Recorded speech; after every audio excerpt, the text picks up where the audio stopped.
According to ancient Sumerian legend, a race of technologically advanced extraterrestrials colonized Earth some 6,000 years ago and helped establish sophisticated civilizations in Mesopotamia. The great empires of Sumer, Babylon, Assyria, and even Egypt were the direct result of this interaction with the Anunnaki, the gods who came down from the skies.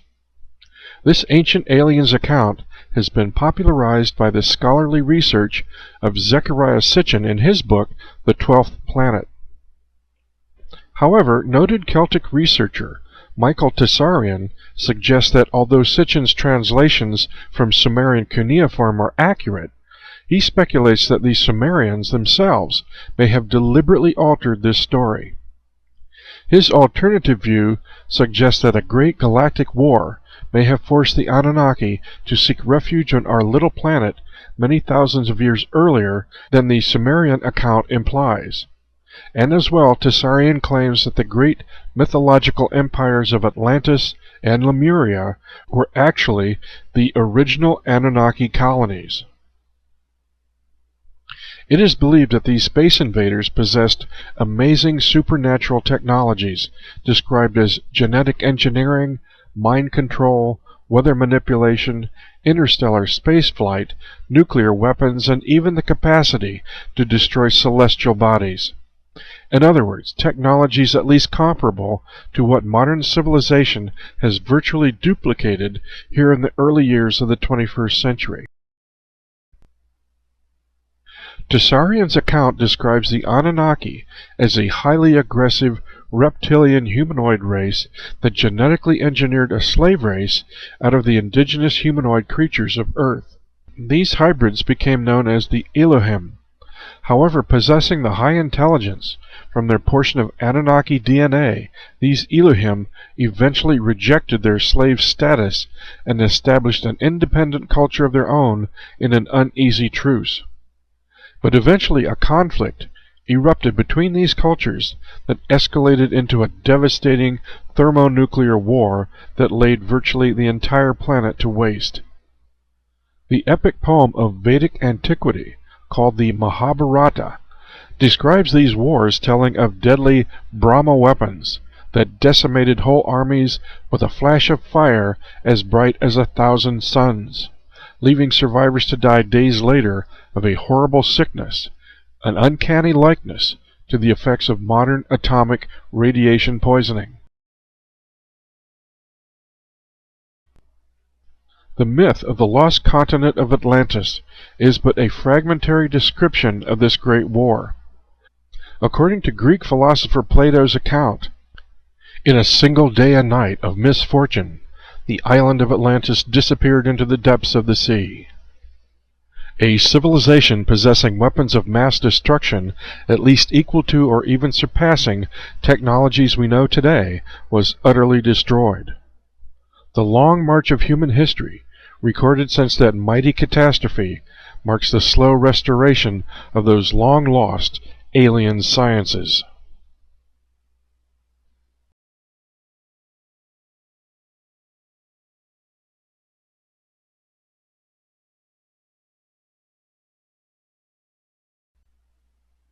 Dr. Joseph P. Farrell, author of The Cosmic War, states, "There was once a very high paleo-ancient civilization long ago with science and technology far beyond our own.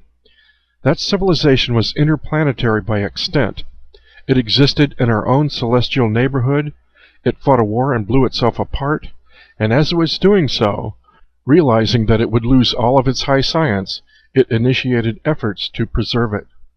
The rise of the mystery schools, ancient religions, occult societies, and all such groups since then have been a long-term recovery process, and the people involved have been doing so covertly." Recorded history, starting with the rise of sophisticated civilizations in Mesopotamia some 6,000 years ago, marks the beginning of the Anunnaki return to power, and the epic process of restoring the full extent of their magical sciences. To accomplish this goal, these creator gods established a line of hybrid god kings to rule these new civilizations, human-looking kings that would serve as proxies so their reptilian masters could manage the general population in secret from the shadows. Manly P. Hall, 33rd degree Freemason and author of The Secret Teachings of All Ages, observed, Egypt, a great center of learning and the birthplace of many arts and sciences, furnished an ideal environment for transcendental experimentation. Here the black magicians of Atlantis continued to exercise their superhuman powers until they had completely undermined and corrupted the morals of the primitive mysteries. These ancient mysteries held the secret to Anunnaki superscience, an example of which may be revealed in accounts of the Babylonian tablets of destiny possessed by Marduk, god of Babylon, who is depicted wearing such objects around his neck and on his breast. His heavily designed overcoat and headdress shows the motifs on the tablets. Sigils are symbols which contain great power and importance. The Egyptians in their mythology referred to a similar tablet of great wisdom and power. This was known as the Book of Thoth, written by the Egyptian god of wisdom, and as the text states, Thoth wrote the book with his own hand, and in it is all the magic in the world. If thou readest the first page, thou wilt enchant the sky, the earth, the abyss, the mountains, and the sea. Thou wilt understand the language of the birds of the air, and thou wilt know what the creeping things of the earth are saying, and thou wilt see the fishes from the darkest depths of the sea. If thou readest the other page, even though thou wert dead and in the world of ghosts, thou couldst come back to earth in the form thou once hadst. And besides this, thou wilt see the sun shining in the sky, with the full moon and the stars, and thou wilt behold the great shapes of the gods. These hermetic teachings of Thoth offered but a glance of the arcane powers of magic that the Anunnaki possessed, an occult or hidden knowledge that over the ensuing centuries would be the driving force to achieve the ultimate resurrection of the lost super technologies of Atlantis.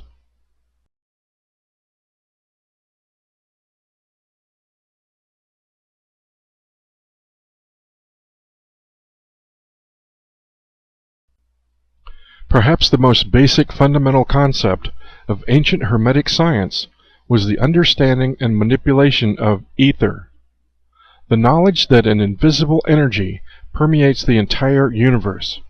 Like an incredible liquid medium, all the celestial worlds share their existence in this vast ocean of ether. As well, the ancients understood that much like stones dropped into a pond, concentric rings of energy radiated from stars and planets that produced a great symphony of energetic variations that could resonate with human consciousness and even influence human activities. Ancient priesthoods and magicians fully understood how this etheric energy combined astronomy, astrology, and alchemy into a single unified science. As well, they knew how this etheric energy could be manipulated by the use of symbols, sounds, and specific rituals.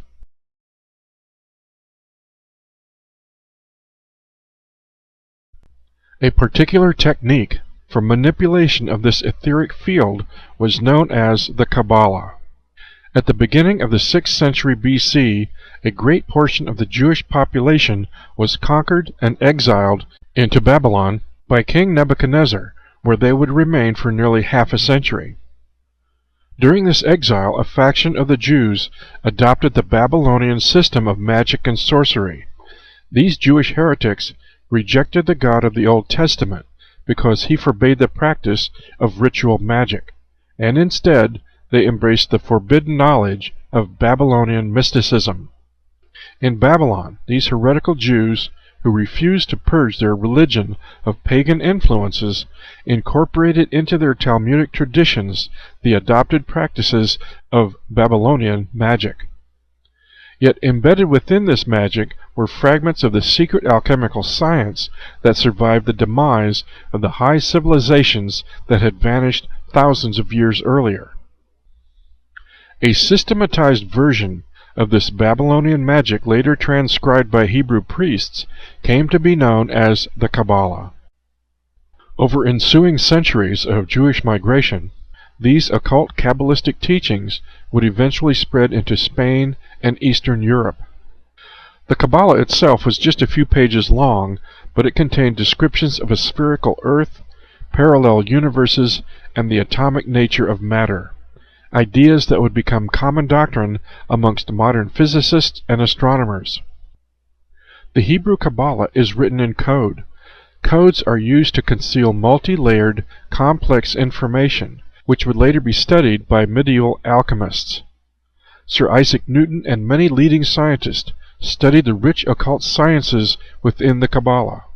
There was a time when mysticism, religion, alchemy, astronomy, and astrology were studied as one Kabbalistically based tradition. Modern-day quantum physics, chaos theory, and the notion of parallel universes can all be traced back to the original texts of the ancient Kabbalah.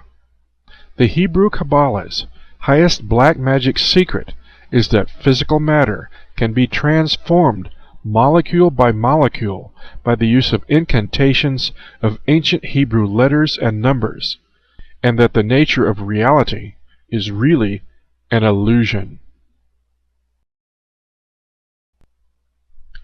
So-called advances in modern science are little more than the rediscovery of occult sciences lost to humanity many centuries ago.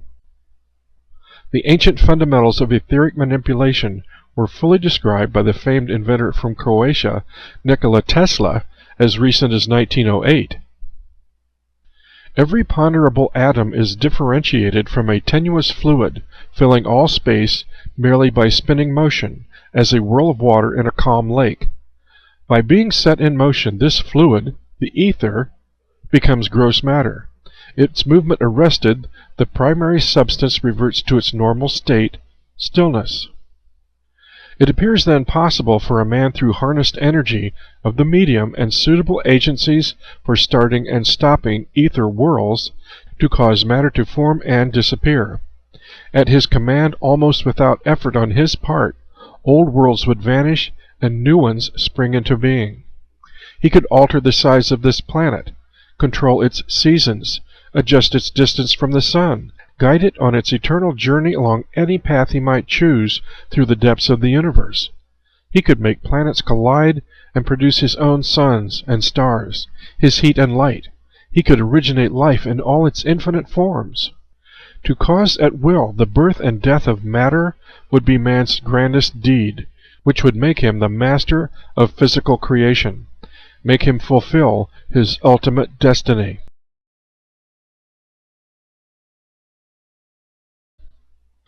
Returning now to the research of Michael Tsarion, the fierce galactic war that raged in our solar system some 50,000 years ago reduced a major planet beyond Mars into fragments and forced the renegade Anunnaki to seek refuge on planet Earth. However, before departing our solar system, the enemies of the Anunnaki cautiously placed an energy grid around the Earth to keep them quarantined here forever. About the time of the 15th century, as they were congratulating themselves on their progress, the hidden brotherhood of Anunnaki descendants detected the presence of this quarantine barrier. They found themselves facing the hard reality that even if all their lost technology was successfully reconstructed, they still could not escape planet Earth. Their whole agenda, reaching back to the rise of Sumer and Babylon, had been to hurry mankind forward, to subjugate the Earth, to mine ores, to recreate their lost technological hardware, and yet even with all their super technology restored, they would still be trapped by the quarantine barrier. Undaunted by this discovery, the Anunnaki progeny decided to press ahead. Thus we see at the same time the spectacular surge in art and scientific thought across Europe that became known as the Renaissance. The world's greatest intellectual minds would be assembled to grapple with this problem, to see if a solution could be worked out, believing that anything technology could erect, technology could also take down.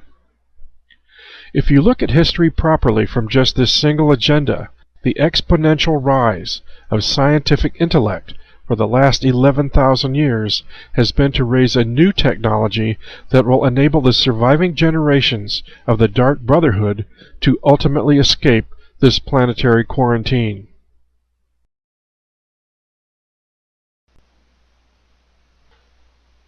And out of the 16th century arose the most powerful monarchy that enjoyed direct descent from the Anunnaki bloodline, the Tudor Dynasty of England.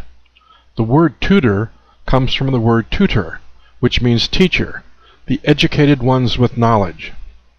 The leader of the Tudor dynasty during this period was Elizabeth I, the Virgin Queen, who wore reptilian motifs on her gowns.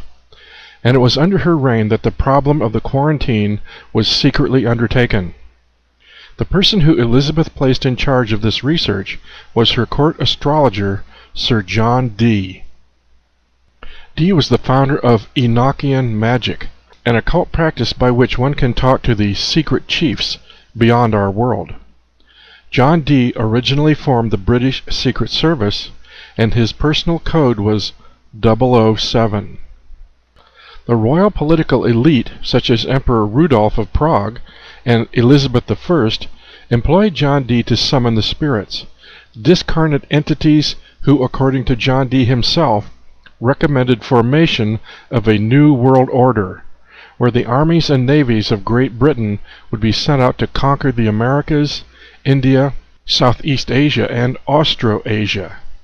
Dee composed a manifesto for world domination which became the single goal of the occult elite, to enslave the world into a psychic dictatorship and to create a single world government ruled from Great Britain using black magic.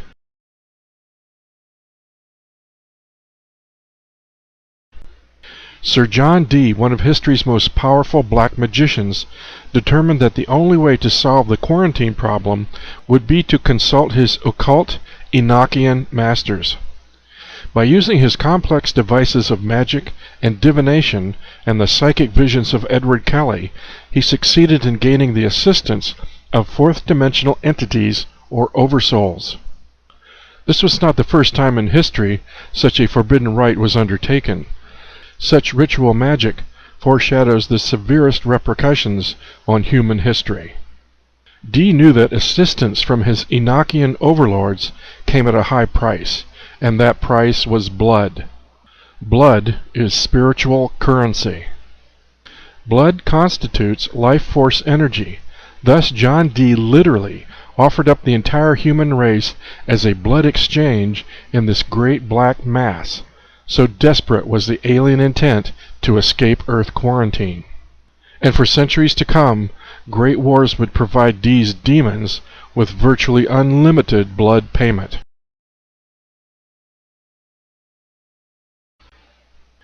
To attain a serious end, it behooves not to stop at any means or count the victims sacrificed for the sake of that end.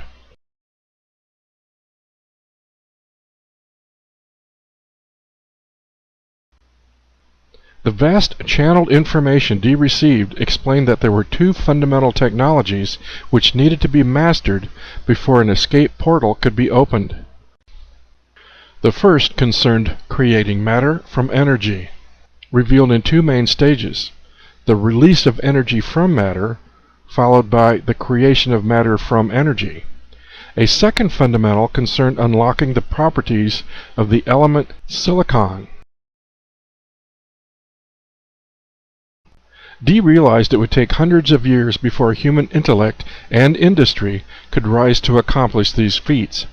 So to launch this Herculean effort, an efficient means of focusing genius intellects and gathering knowledge was required.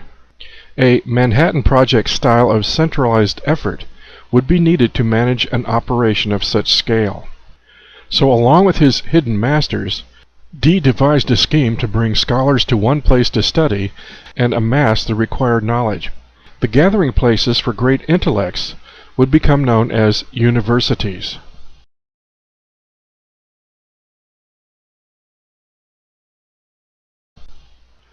Contemporary with John Dee in the Elizabethan court was Rosicrucian Sir Francis Bacon.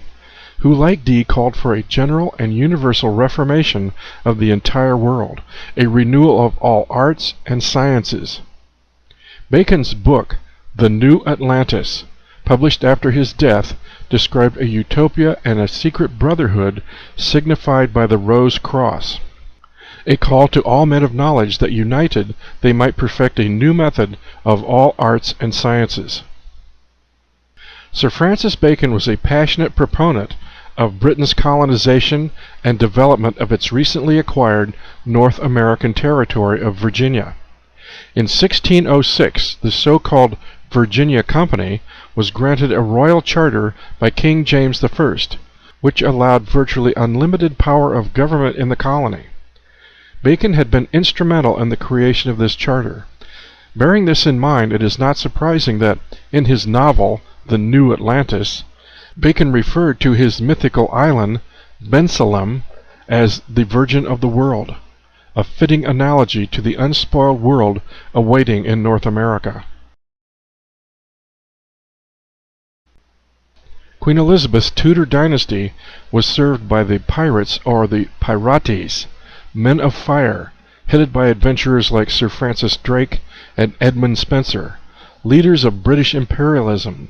The progeny of these enterprising pirates settled on the lands they conquered and opened great universities for the education of their sons and daughters.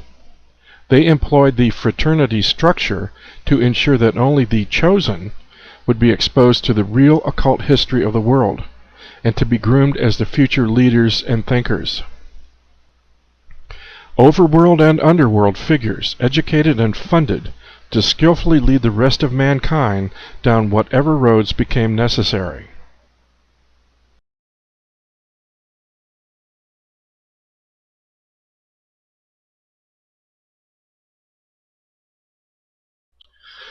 How do we account for a unified occult operation stretching over millennia that somehow renders countless generations of human individuals to function almost as a single organism focused to complete a single task?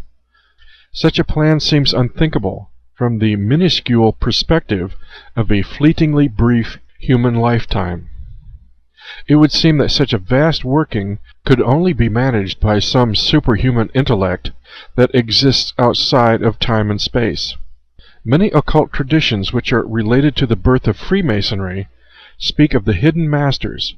Some occult historians and authors claim that just such a group of hidden masters control international Freemasonry. Ancient Masonic texts suggest these hidden masters are in fact alien entities from another world.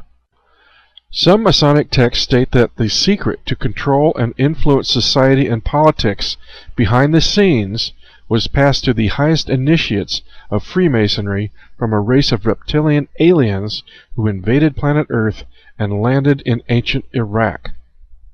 For thousands of years, knowledge of these so-called Anunnaki aliens has been the most important secret of the royal political elite.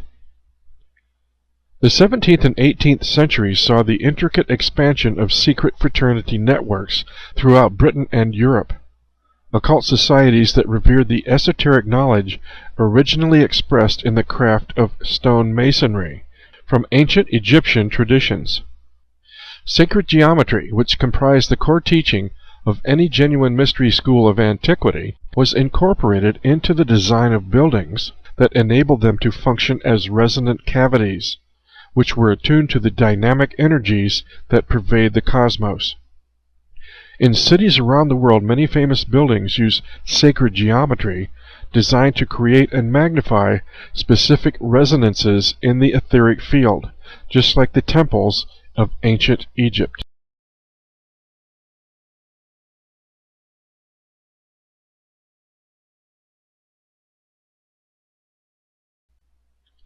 The colonization of the New World encouraged the grandest ambitions of the hidden brotherhoods to advance the Anunnaki agenda. Contrary to popular understanding, the United States was not founded on the ideals of freedom and democracy. The United States was founded as an occult Freemason enterprise.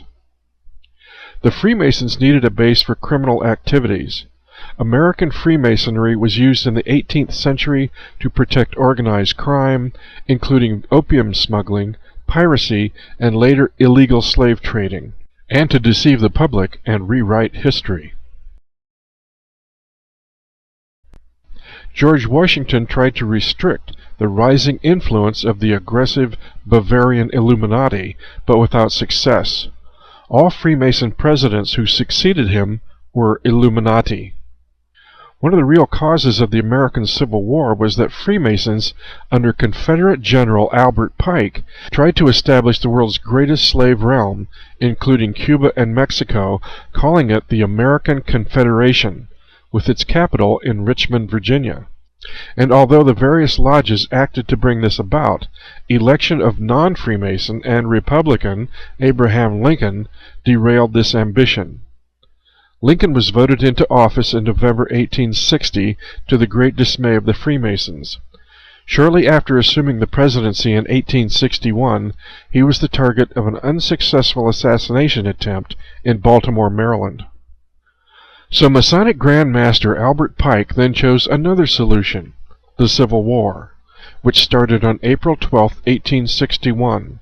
A conflict that would serve the Anunnaki agenda of transforming America from an agricultural society into an industrial society. And the rise of the industrial age would serve a twofold purpose that would both advance technology exponentially and create wars for limitless blood sacrifice. The conspiratorial nature of Freemasonry was explicitly defined by Albert Pike in his Masonic lexicon book, Morals and Dogma. Masonry, like all the religions, all the mysteries, Hermeticism, and alchemy, conceals its secrets from all except the adepts and sages, or the elect, and uses false explanations and misinterpretations of its symbols to mislead those who deserve only to be misled, to conceal the truth which it calls light from them, and to draw them away from it. Truth is not for those who are unworthy, are unable to receive it, or would pervert it. The truth must be kept secret, and the masses need a teaching proportioned to their imperfect reason. Giuseppe Mazzini of Italy, founder of the Mafia, was a 33rd degree Freemason who replaced Adam Weishaupt as head of the Bavarian Illuminati in 1834. Mazzini appointed America's Albert Pike as sovereign pontiff of Universal Freemasonry and the coordinator of the Illuminati United States activities. Pike was a Tennessee Ku Klux Klan judicial officer. A known Satanist, Pike indulged in phallic worship and the occult. He wore a satanic Baphomet symbol around his neck and used his bracelet to summon Lucifer. Yet despite his conviction for treason, Pike's body lies heroically enshrined in Washington, D.C.'s Scottish Rite Freemason Temple.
With the decline of virtue, which has preceded the destruction of every nation of history, the mysteries became perverted.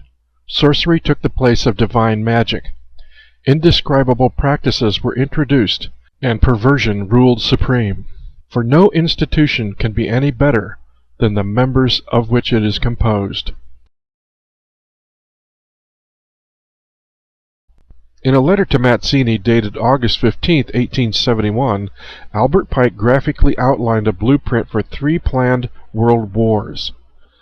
World War I would weaken, topple, and destroy the powerful Tsarist government in Russia. World War II would pit Great Britain against Germany, destroy Nazism, and create the Zionist state of Israel. And World War III would be ignited by fueling aggression between the Zionist state of Israel and the Arab world, who would eventually destroy one another. But in fact, these great wars masked the age-old Anunnaki plan to finally raise humanity's capacity for warfare and ritual blood sacrifice to an industrial scale.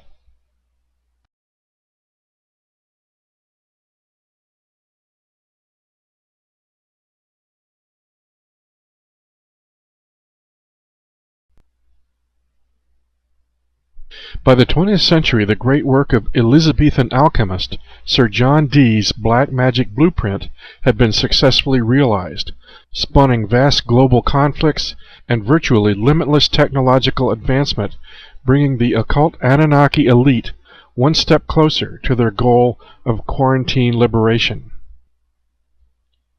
After 4 centuries of slow but relentless progress, human technologies had reached the level required by Dee's Enochian masters to transform energy out of matter.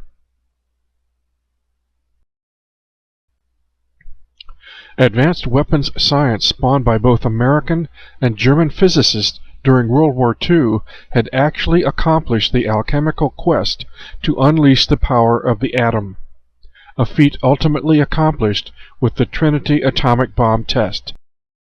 A group of American scientists, led by Dr. J. Robert Oppenheimer, gathered in a remote area of New Mexico known as Jornada del Muerto, or Journey of Death. There at 5:29 a.m. on July 16, 1945, the United States military detonated America's first atomic bomb.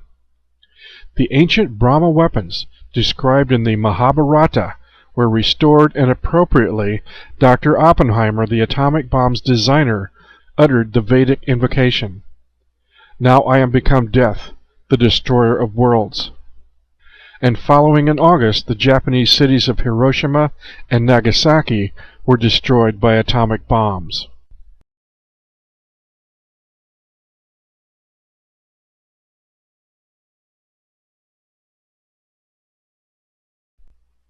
But beyond atom bomb technology, a practical application of Tesla's torsion theory may have been advanced as well by the Third Reich during World War II with their mysterious, top-secret Diglaka or Bell project at the Risa complex in Poland.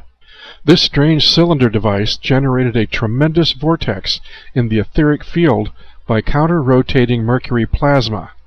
Though many speculate it was merely an anti-gravity flying device, it seems more likely to have been a primitive attempt to create an artificial wormhole portal that could pierce the quarantine barrier. Whatever its use, the Bell Project and its designers vanished just before the war's end, and yet speculation remains that the Nazis had brought the plasma cosmology of the stars and even the galaxies themselves down to a device as small as a camping trailer, and they were using it to manipulate directly the fabric of the physical medium of space-time itself.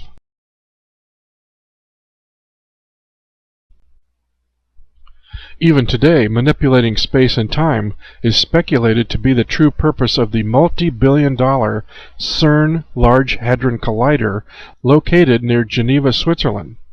This particle accelerator may generate a wormhole escape portal on an even grander scale than the Nazi Bell. A telltale sculpture stands in the CERN facility courtyard, a huge image of the Hindu god Shiva, prancing in the center of a symbolic stargate.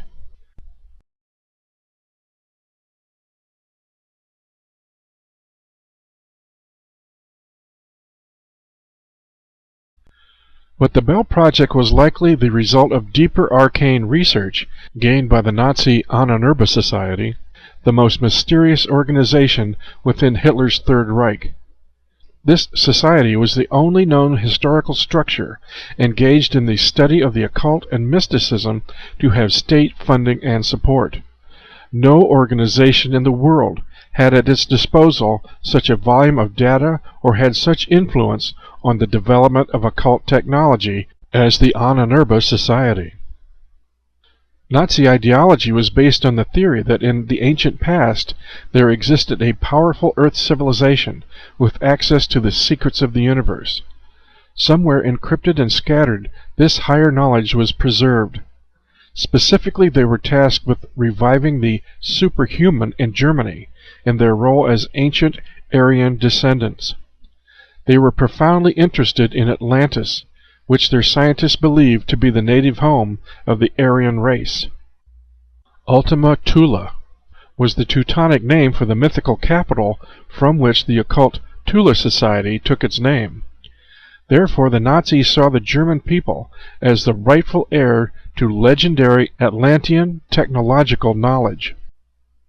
Just prior to the war's start, Ahnenerbe secret expeditions began searching for ancient relics and manuscripts around the world, from Tibet to South America. Notably, they hunted for the Knights Templar archives, which may have contained secrets about Atlantean artifacts hidden in North America and even the Antarctic. Of course, after the end of the war, much of this occult knowledge, as well as the Nazi scientists and administrators who possessed it, were quietly absorbed into the American space program, NASA, and the Central Intelligence Agency via Operation Paperclip. Astrologer Wilhelm Wolff in 1939 described the ultimate goal of Ahnenerbe research was to harness not only natural but also supernatural forces, all intellectual, natural, and supernatural sources of power, from modern technology to medieval black magic, and from the teachings of Pythagoras to the Faustian pentagram incantation, were to be exploited for the interests of final victory.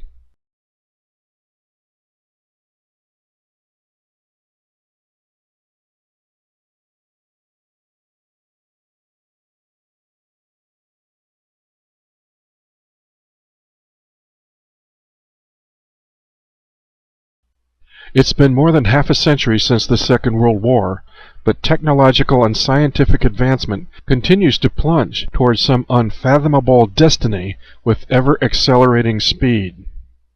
Technological skills that once took centuries to master have been conquered in decades, and technologies that once took decades to master now only take months. 17th century alchemist John Dee was told by his hidden masters that the key to expanding human intellect would be discovered in the element silicon, from which the computer microchip was eventually spawned. Although 21st century computer science seems superficially to be a great boon to modern society, it is in fact a diabolical Trojan horse intended to monitor and manipulate the collective population. Colonel Philip Corso, former National Security Advisor to President Eisenhower, speculating about the microchip components recovered in 1947 from a crashed UFO near Roswell, New Mexico, stated, "Computers themselves almost became something like a silicon-based life form, inspiring the carbon-based life forms on planet Earth to develop them, grow them, and even help them reproduce." Maybe the Roswell crash was also the mechanism for successfully implanting a completely alien, non-human life form that survives from host to host, like a virus, a digital Ebola, that we humans will carry to another planet someday.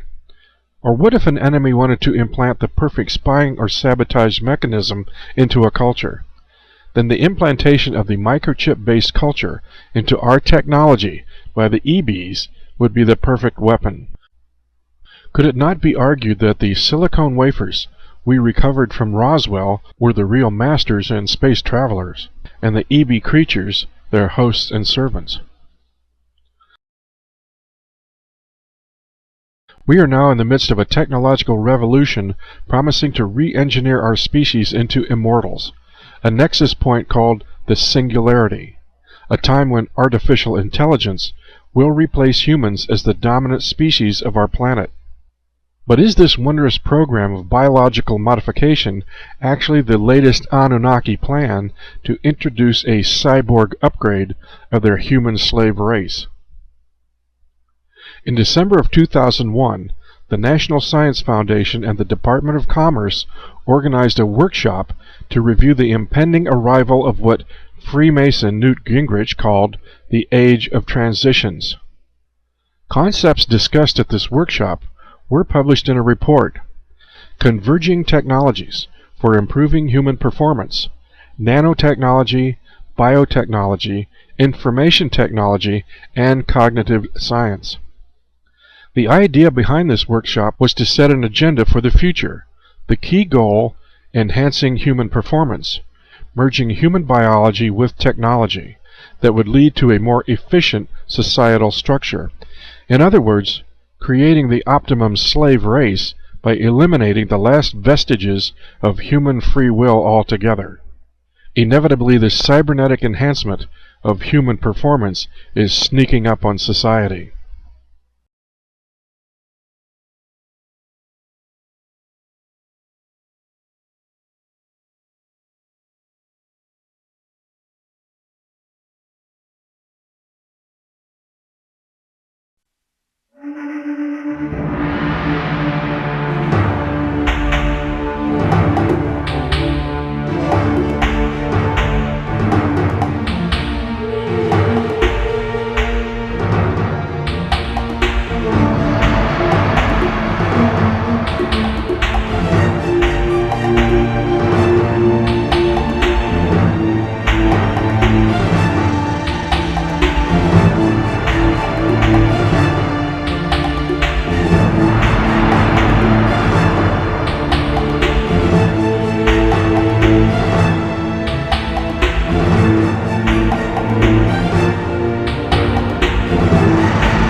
So once more, let us reconsider Michael Tsarian's assertion that 50,000 years ago planet Earth was invaded and conquered by alien marauders marooned here in a galactic war. And since that time, these invaders have enslaved the human population and plundered the resources of the planet in a desperate attempt to fully restore their lost weapons and spaceflight technologies, a centuries-long process finally reaching completion. Yet surely we must consider that despite the vast expanse of time that has elapsed since that war, the extraterrestrial opponents of these Anunnaki have likely not forgotten their enemies. And further, we must consider that as recent as 1945, the earthbound Anunnaki warlords announced to the universe through the light-speed signature of atomic detonations that they have not abandoned their warlike ways. So what kind of response might the restoration of full Anunnaki military power provoke? Has the proliferation of space-based weapons defense since the Reagan administration really been Star Wars protection from global political squabbles? Or have the Anunnaki masters fully anticipated renewal of a major galactic war? And have they been secretly buttressing their weapons arsenal to meet an inevitable Tower of Babel moment, to prevent being blasted once more into the Stone Age? Very likely a great space armada blockade, even now, is poised in our solar system to confront any attempted Anunnaki breakout. So what becomes of Earth humans, a species that for all its recorded history has never known freedom, a species with amnesia, that has no true understanding of its actual history, a species that has been exploited and plundered no less than the very planet it inhabits? If humans should survive a renewed galactic war, and should the Anunnaki ultimately be defeated, what becomes of their genetically engineered progeny? Could Earth humans be rehabilitated? As hybrids, they still carry Anunnaki DNA, the potential to be equally as clever and aggressive as their creators. Would there be any future for contemporary Earth humans at all?